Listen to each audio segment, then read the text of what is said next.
Randy Carlisle. Did you basically want to score a TV show because there was nobody left to work with in music? Is that how you got here?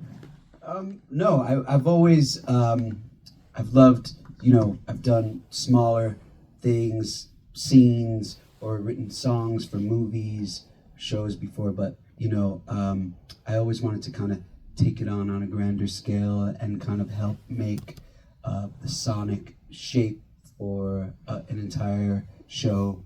And Bill Lawrence is my soon-to-be father-in-law. Hey.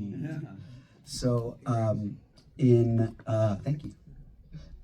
In talking to him, we always talked about, hey, it would be fun to just do something together. And when this show came up, and we started talking about it, we kind of said, all right, this is the one we should get together and do. I think that means that you're a Nepo baby now. You accept that? Yes. Cool. I've been waiting my whole life to be one. It's here, baby. How would you compare? So, like, obviously, you are well accustomed at this point to, I don't know what word you'd use besides producer. You help artists, you shepherd their work into the world. You help them realize their artistic vision. How does that compare or differ to helping kind of flesh out the emotional world of a TV show, where you're sort of helping someone realize the kind of vision of the show? Are the two jobs similar, different? They're very different, but I like to say when I'm talking about the music that I produce, what's so fun for me is I was born in 1990, so I grew up with a computer, right? And like the year 2000 when Napster was coming out and stuff, I had a plethora of music. I listened to classic rock, I listened to blues, I listened to hip hop, I listened to dance music, I listened to all these different things. So I work in so many different genres with so many different kinds of artists, and it never gets boring because when I'm, making a Rolling Stones album, then a couple months later I'm making a Lady Gaga album, and they're, writing songs and working with artists is a similar process, but they make completely different types of music, so it keeps it very fresh. This was another example of that, where I got to throw something up on the screen and kind of hold a guitar and watch an episode that made me want to laugh or cry or feel sad, feel happy, feel vulnerable, and I could just kind of thumb along while that was happening and kind of, figure out where the music was going to go and how it kind of made me feel. And you're writing to picture. So there's a very different process, and I really enjoyed it. 1990. I'm trying to think of how ancient I already was in 1990. Oof. Shouldn't go down that road. What kind of conversations did you have? Like, what was the brief? Like, obviously, you're getting episodes and you're seeing what it pulls out of you. But, like, I mean, I've read that you talked about that, like, the sort of intellectual notion before that you started making music was like this idea of kind of like 80s guitar bands. Well, Bill and Matt Tarsis, who co-created the show, they, the show, as you saw, takes place on a college campus. Yeah. So they were going to college in the 80s time. And so Steve, his character, Rooster, was also going to college around that same time, because they're all around the same age. So when we were starting to talk about what the music would be like, since Rooster is kind of reliving his college experience through the show in a new way, instead of maybe being, one of the nerds, he's one of the cool guys. The TAs all want him, the kids all want to hang out with him, and he's, getting to, live the college experience maybe he always wanted. We thought that it would be cool to have the music reflect the time in which he would have been at college, but still sound new. And the goal kind of started to become, all right, this should sound like one of your favorite 80s bands, and you're like, wait, is this The Cure? Is this R.E.M.? But it's not. Yeah. And you've never heard the song before because it's something new that I've created. But it just, it started to be, I played all the instruments on all the songs, and I had, different tools, different sounds that I had up and ready to go. Like I used, a chorus pedal, rolling chorus pedal on a Gibson 355. I'm getting deep now with the gear. I know it's foreign to me. I know, I'm it's sure okay. you guys understand. But that's kind of very much Smith's territory, Johnny Marr territory, Robert Smith from The Cure territory. Those are kind of the tones that those guys use a lot. And so I kind of use that as the voice for the melodies that would, evoke emotion, and then kind of drier drum sounds and that kind of stuff. Okay, so like single out some of the great '80s guitar.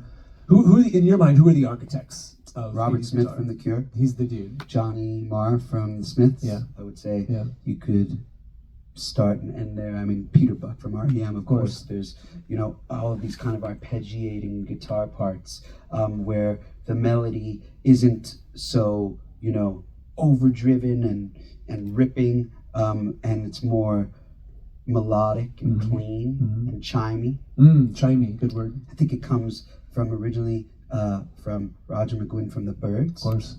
And I think then those guys kind of took it from there. Also, a lot of the early Who stuff, Pete Townsend stuff, had guitar sounds like that. Yeah. That was a big influence for those guys as well. And Keith Richards. It's interesting. I mean, like this idea that like it was you were kind of channeling the music of Rooster's college age among the children of today, and yet, I mean, I know as a dad of 2 teen boys, like REM, The Cure, this stuff is as beloved by kids as it ever was. Yeah. So it's interesting. It's like 2 tracks at the same time, right? Like it's Rooster's childhood or adolescence or college, but like it's probably also the kids in the world, the college kids in the world of the show. Are Absolutely. Also And when you, as you know, when you go to college and you're on a college campus, you're exposed to so many new things that you weren't exposed to in your bubble of high school, in your town. And, that's when you start finding rock and different bands, and you're going to concerts and you're hearing your friends' music and different things. So, it felt like, okay, how do we make this feel like college bands? Totally. Did you, even though it's instrumental music for the most part, I mean, there's some songs which we'll get to, but did you hear, as you were composing, did you hear vocal melodies in your head? Yes. I've kind of the way I always write is once I figure out like a basic chord structure or a riff, I'll hear another melody, kind of sing it, hum it to myself a little bit, find my place on the guitar, and then it kind of takes off from there. But that's the same way I work on any kind of music. It's always kind of starts with a bass, and then I hear a melody and kind of thumb it out on the guitar. There's a lot of droning kind of notes. I would kind of, once I figured out like the speed, the tempo of the music that I wanted to make for a scene, and then the piece of music was in a key, I would tune the guitar to that key sometimes, or tune a string to like the common tone, and kind of play a lick with a droning note, because I feel like that's very apparent in all those bands that we kind of just discussed. Yeah. Are there specific guitars that you found lit up your brain when you were writing the songs from this music? A red 1959 355 Gibson 355 was like every cue that you hear of this chimey electric guitar was done on that guitar. And what's the juju in that guitar? Why that one? It just is a very warm sounding guitar that responds very well to chorus effect, and it's very full. And when playing these lead notes that could get kind of thin and tinny on other guitars, it stayed kind of warm and sounded a little more like a human voice to me. Did you bring in other folks to play, or was it all you? I played pretty much every instrument when I was writing the cues, and then I had help from a great musician named Thomas Dutton, who helped kind of fill in the holes in places. And during the process of making the score, I tore the ligaments in my ankle. Ooh.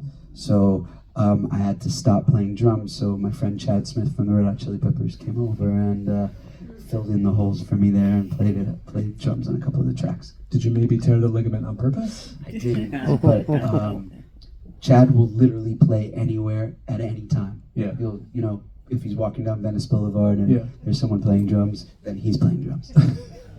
He's sort of become your guy as a drummer. He's my best friend, Yeah. and we have a musical bond that could never be put into words, but we think the same thing without speaking, so you don't find that very often. And we laugh the entire time we're making music, so that also helps. Well, I won't ask you to put it in words then. Rooster is. I mean, what's great about this show is, you know, is it funny? Is it sad? It's both, right? Like the emotional register is super, I think, sophisticated. How did you, when you were working out these cues, like how do you what is the musical equivalent of the emotional register that this show takes place in? How do you get at some of that? Like, it's funny, but it's sad. It's poignant, but it's hilarious. Well, as the story develops, you know, there's a lot going on. There's cheating. Yeah. There's heartbreak, and then you realize that, you know, both Rooster and his daughter have that parallel thing going on. He had that experience with his wife. Yeah. And so there's moments that need to feel really minor and kind of sad and Yes. have tension Yes. and like, wow, something really fucked up is happening right now. Or Totally. that's not cool. That's like as a viewer, you're angry or you're sad for that. So there's some tension in some of those chords. Yes. And there's other times where there's beauty in things. There was a scene where, you know, they're getting a sonogram of the baby. Mm-hmm. And even though you kind of hate him in that time because he's cheated on his wife Right. in order to have this new baby, it's still a beautiful moment where Mm. they're seeing a new baby born. So that scene had to feel very beautiful. Yeah. And so I remember writing a guitar part that felt like, you know, something that two people could be proud of, having a baby, and it was kind of really a beautiful moment, even though you hate that guy. And Yeah. the moment, it's still beautiful. And Bill and Matt are so amazing at writing that kind of a scene where even though you don't like the character, you still have sympathy for them in moments. Yeah. So trying to make sure that there could still be redeeming moments, the music could make you still feel that, and there's redeeming qualities in these characters, was something that I wanted to make sure that we nailed in those scenes. That's well said. All right, the title theme, I Played the Fool. Yeah, You wrote and recorded this with Michael Stipe. I did. I was so lucky to get to do that. Yeah, so I mean, like, given what we've talked about in terms of like this kind of like 80s kind of guitar sound world of this show, I mean, Stipe, it's an absolutely perfect choice. How did it happen? How did he get in the mix? Well, I'm also very lucky to work very closely with Elton John, and he has become like a family member. And he Uncle, grandfather, what's the... more like we're like two bad school kids. Okay. I would say.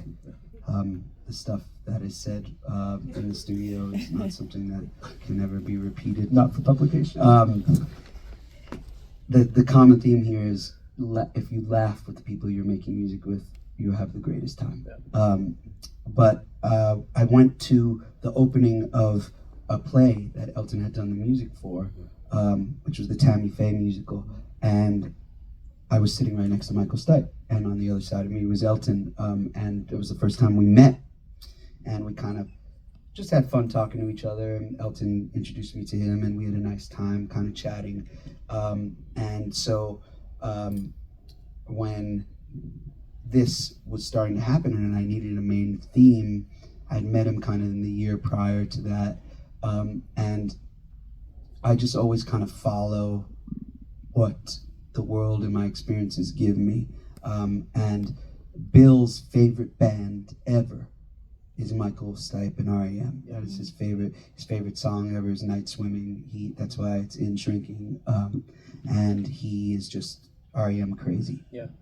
So, you know, I also like to try and make the dreams come true of the people that I really care about, and in the same time, make my own dreams come true. So, when I said, how about we get Michael Stipe to do the main theme, he was like, that would be the coolest thing ever. It will also never happen. So, you know, let's try and figure out who. So Elton connected me to him. I talked to him about it. He watched the pilot, loved it, and immediately the words started coming to him.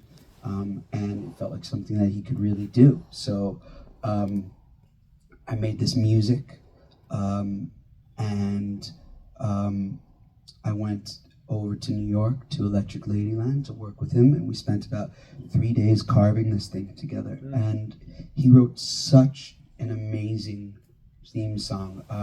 There's a short version of it that starts every show, but the main version of the song is released.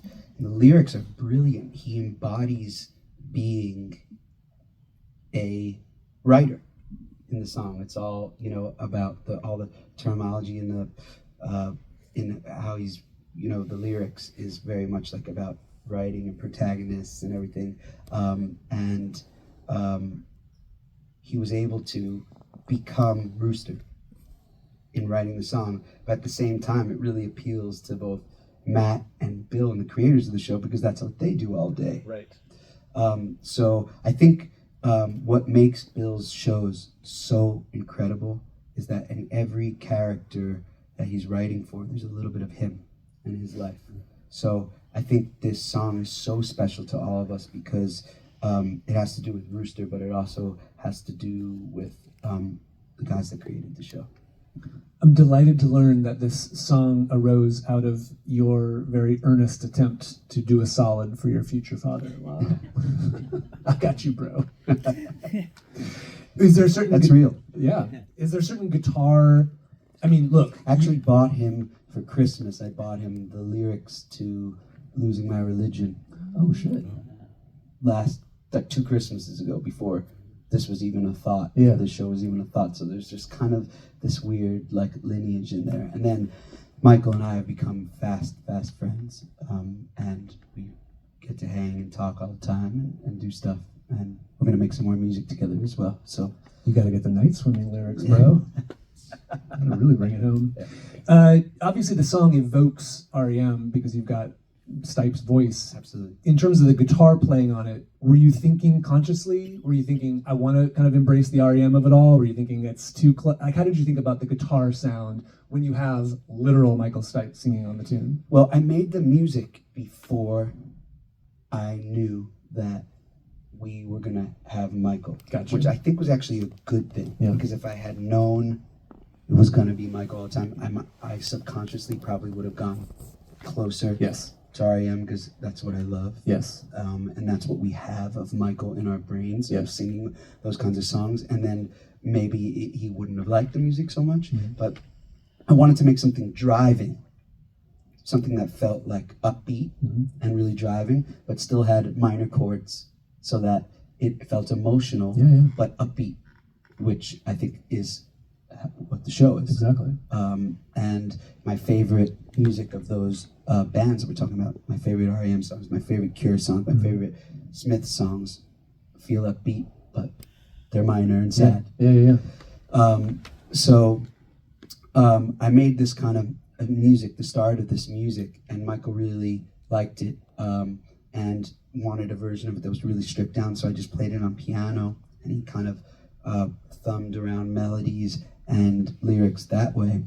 And when I got to the studio with him for the first time, he had like 10 pages of different ways the words could go and be. And then he also has this tape recorder, which was so awesome to see, like somebody's process like this. Like how he always wrote, where he would play the track and middle of the night, middle of the morning, whatever, whenever it came to, just kind of play it and have the tape recorder on in the room. You could hear things fumbling around and just humming melodies and singing melodies to things. So it's just like full takes of melodies, and we kind of go back to that melody's really great, and that's really good. And he was so open and kind with me and inviting. There are times when you're working with somebody who is an absolute legend, like he is, and they do this thing where they come in and they're really warm and they're really inviting, and you could tell they've kind of checked the ego at the door, and they allow you to come to their level. They come down for you, and in my case, I'm coming up for them. And music is the great leveler. So we were able to be just kind of open, and he handed over these sheets of paper and was like, what do you think? What do you like? He could have just said, here are the words, I'm going to go in the booth. Are you recording? Yes. I'm recording. He didn't do that. Right. He was so collaborative. He wanted to see what I thought. He wanted to see what I felt. He wanted me to pick my favorite parts. And so we kind of went back and forth like that and collaborated on the top line. And then as it kept going, he would have ideas for a keyboard part, and I'd just play a keyboard part there in the studio. And then we kind of talked about it having a great outro. Yeah.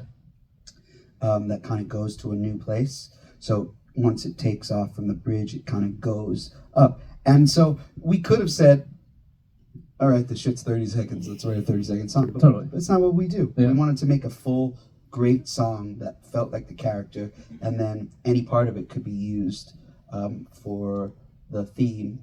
And then it got reused and reused all through the show. We brought the theme back many different ways. We replayed it on synths. We replayed it on different instruments. We used the melodies from later in the song. And if you watch the show, you'll hear it kind of creep back in different forms. So, How far down the road did you get into badgering him into an REM reunion? not at all. Not, you didn't get anywhere. Thanks.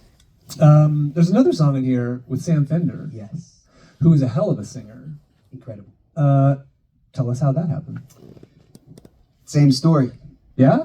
All because of Elton John. Oh, Elton, the great connector. He is, not only is he one of the greatest artists and songwriters and musicians ever, but he really gets off on connecting Yeah. people that he loves. It makes him really happy. Yeah. And so when I had met Sam before, and when we were, Tony, who I think is here, the music supervisor on the show, Tony, okay, he's there. We were having conversations about who should do the original song for the end.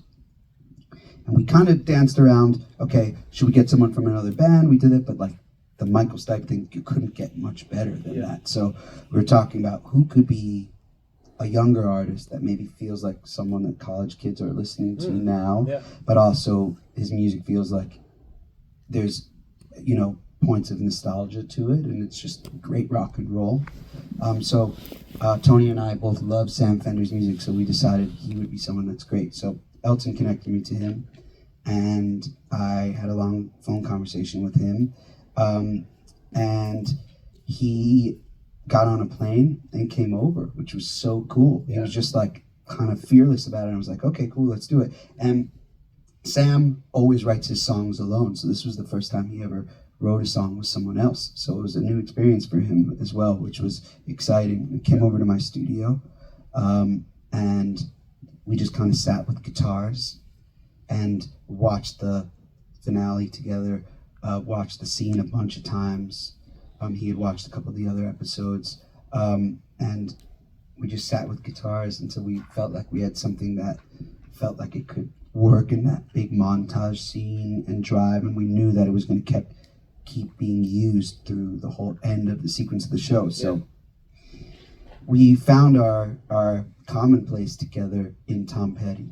We both love Tom Petty, so we started listening to like Full Moon Fever a lot, and those Jeff Lynne productions, and all those songs have these great hits, you know, like Love Is a Long Road, for example, has these great big chicka-jangs and all that stuff. So we like wanted to do something that felt like it had that kind of thing, but was our own. So we just sat with guitars, played for a while, came up with something that felt really kind of cool and some great melodies. And then Chad came over. Of course. And Sam was on guitar, I was on bass, Chad was on drums, and we tracked this song 100% live on the floor, us three.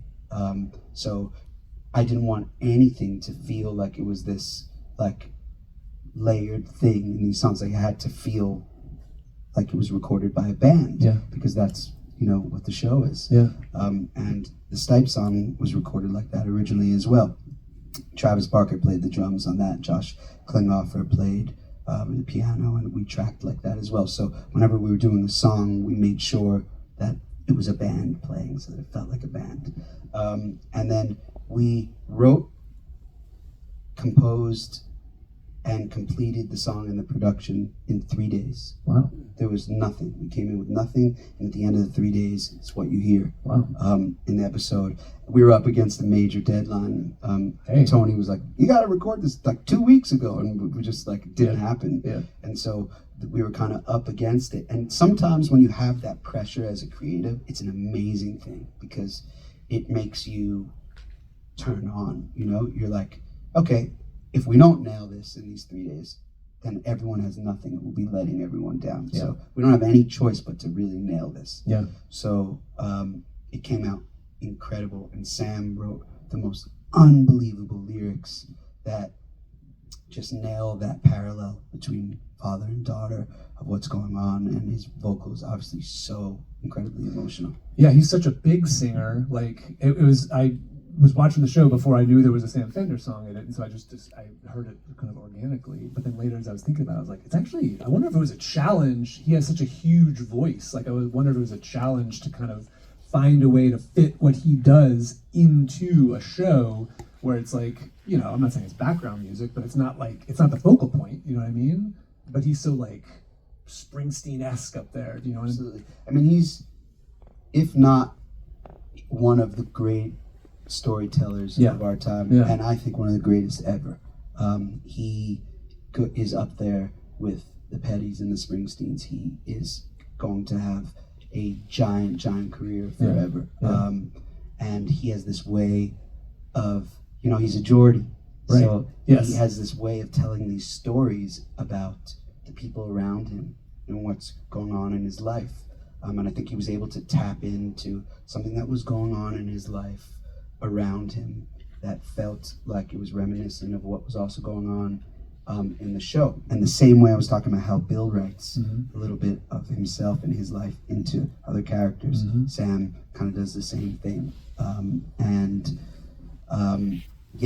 The song has giant big vocal moments, but also since, you know, I was scoring the show, I was able to use pieces of the instrumental in spots and kind of tailor where we used the vocal moments around what was going on in the dialogue. So I think it really works. Yeah, no, I agree. How do you think more broadly about your score kind of intermeshed with so some great syncs in this show? How do you think about how your music coexisted with, you know, the great songs that pop up throughout the show? Well, Tony and Krista are the greatest music supervisors ever. We all love similar kind of music, and they're so good at the needle drops. Yeah. And I was having a conversation with Krista. Her favorite thing in the world is to like take a song she loves and throw it in a show, in her show, and she's like prides herself on it. It's really amazing, and just something that she's amazing at. And every time I'd see her, she'd be like, "We need more score. We need more score." Right. It's like, the score is so good. Let's just use more of the score. We need less needle drops. So it was cool. There's the classic needle drops that these guys always do, but there's a lot more score in this show than some of the other shows, because we were able to make music that evoked the same emotion that maybe a song from that time would have used. But I think there's some really, really great use of songs, you know, as well. Did you think of of your music? Did you think of it as like in conversation in some way with The greatest sync of the whole show lay it on. is the Nickelback sync. Wow, always. That is genius. Always. Genius moment when they're in the car. There is no show that couldn't use a little Nickelback, in my opinion. What do you make now, more broadly, of the kind of TV? Wait, is it Nickelback, Tony? Creed! Put some respect on Creed's name. Nickelback, Creed, come on. How dare you? What do you think more broadly of now that you've kind of gotten into this world, what do you think about like the TV composing space? Is this where you want to spend more time? Absolutely. Yeah. We got renewed for a second season, which is amazing, and I am so excited to develop these characters and the sound of the show, write more songs for it and everything. I'm in love with it. It's a whole new process for me that is making me excited to make music. And I'm always excited to make music, but when you find a new thing, you're like, oh wow, like I can watch this and play to people's emotions instead of just dreaming it in my head. It's really cool. Yeah. So you're excited. Have they? I mean, not to put too fine a point on it. Have they told you you're on for season 2? Do we know this? I was asked back. Yes. Great. And even if I'm not, now I am. Yeah, you backed them into a corner. Now it seemed dickish if you weren't on it. So we're here talking about Rooster, but we should say you've also got you're sort of competing against yourself here in a sense because you've got this Lady Gaga song from Wednesday. Yes. Now Gaga, obviously, you guys have been working together for a good minute now. Yeah. Where'd that song come from? The Dead Dance. The Dead Dance. That's an amazing song that works so well in the show. I don't know if you saw it in the show, but there's this great dance sequence. And yeah, it came about because in the first season of the show, there was a big scene where Wednesday's character is dancing to Goo Goo Muck by the Cramps, but that went viral online and was replaced with a Lady Gaga song by the fans. Right. And so she kind of became synonymous with the show and with the character a little bit. People really loved, seeing Jenna Ortega dance. They loved kind of seeing that go together. So I think it was an organic thing that she was asked to create an original song for the show. And so because the idea was that there was going to be some dancing to it, we made a song that she came up with the concept for called Dead Dance. And we just had so much fun playing instruments together and coming up with the chords, and I did guitar and bass and drums on it again. Also worked with a producer I work with all the time named Circuit. Yeah. So it was the three of us kind of putting together that song and making sure it was something that you could really dance to and move to, but it still kind of feels like a dark dance song. Yeah. Well, I mean, you've kind of worked with Gaga's voice in a couple different settings now. What is she? I mean, this may or may not be true for you. A lot of producers I've talked to that say comes all down to the voice. You're sort of like building around the voice. What does Gaga's voice do for you? What does it light you up? Well, her voice and her creation in general knows no bounds. Yeah. She can literally do anything. Yeah. She will sing a ballad better than you've ever heard anyone sing a ballad, and she'll do a dance song. She'll do rock. She could do metal. Right. She can do anything. Yeah. And so the first time we got to work together was on the last Stones album when she came in and sang on Sweet Sounds of Heaven, and she was evoking Mary Clayton on that song.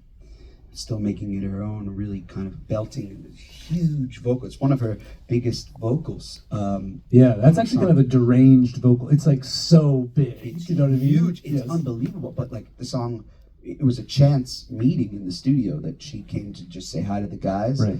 And Stevie Wonder was in tracking with the band, doing this kind of gospel rock tune called Sweet Sounds of Heaven. And she was in the control room listening to us, and then Mick pulled her into the live room, and before you knew it, there was a mic in her hand, and it just kind of was this organic thing, and you can hear that on the song. Yeah. So that was the first time we worked together in a very much rock and roll aspect, and we really hit it off and made Mayhem together, her album, and that album is kind of, it's a mix of so many different things. There's ballads on there. Obviously, the Bruno Gaga song is a ballad, and there's so many great dance songs on there. There's rock elements to it. I mean, it's so many different types of music, and she can do literally anything. And she's fearless about it all the time, and that's what you want when you're with an artist. They can lead you to any place because they have no fear.